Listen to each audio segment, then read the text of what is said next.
મિત્રો દર વર્ષે ભગવાન જગન્નાથજીની યાત્રા નીકળે છે એ તો આપને સૌને ખ્યાલ છે, પણ આજે હું એક નવીન વાત કરવાનો છું કે ભગવાન જગન્નાથ રથયાત્રાના 15 દિવસ પહેલા બીમાર પડી જાય છે। આ વાત સાંભળીને તમને પણ ક્યાંક ને ક્યાંક આશ્ચર્ય થશે। તો સમગ્ર વાત એવી છે કે ભગવાન જગન્નાથના એક ભક્ત હોય છે જેનું નામ હોય છે માધવદાસ, કે જે ભગવાન જગન્નાથના પ્રખર ભક્ત હોય છે।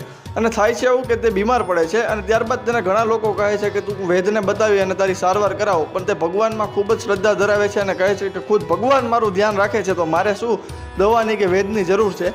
ત્યારે બને છે એવું કે સદંતર તે ભગવાનની પૂજા અર્ચના કરે છે અને વેદને બતાવતા નથી, ત્યારબાદ તે બેભાન થઈ જાય છે।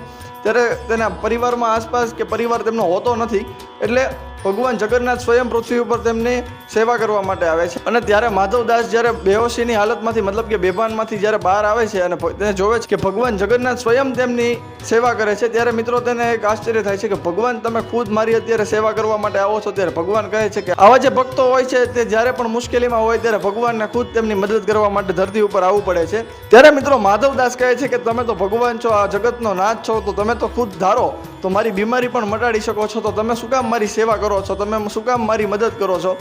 ત્યારે ભગવાન કહે છે કે આ પૃથ્વીમાં જે લોકોએ જન્મ લીધો છે તેને પોતાના કર્મ તરીકે કર્મ કરેલા હશે તેને તેનું ફળ ભોગવવું પડશે। તે કર્મ તો તારા ન મિટાવી શકું, પણ તારા જે 15 દિવસની હજી જે બીમારી જે કષ્ટ બાકી છે એ હું મારા ઉપર લઉં છું, અને જેથી કરી અને ભગવાન જગન્નાથ છે તે 15 દિવસ બીમાર પડે છે અને ત્યારબાદ જે મંદિરના જે દ્વાર હોય છે તે 15 દિવસ માટે બંધ કરી દેવામાં આવે છે અને કોઈ પણ નોર્મલ જે ભક્ત હોય છે તેને દર્શન કરવા દેવામાં નથી આવતા। ખૂબ ખાસ જે પૂજારી હોય છે મંદિરના એ જ તે મંદિરમાં જાય છે અને એ સમય દરમિયાન ભગવાન જગન્નાથને જડીબુટી ખીચડી આવો બધો ભોગ ધરવામાં આવે છે અને ત્યારબાદ ભગવાન 15 દિવસ બાદ સાજા થાય છે, ત્યારબાદ ભગવાન જગન્નાથજીની રથયાત્રા કાઢવામાં આવે છે। મિત્રો આ વાત તમને ખબર હતી તે કોમેન્ટ બોક્સમાં અમને જરૂરથી જણાવજો। આવા ને આવા અવનવા વિડીયો જોવા માટે અમારી સાથે બન્યા રહેજો, માત્ર ને માત્ર ધ વાવડ પર।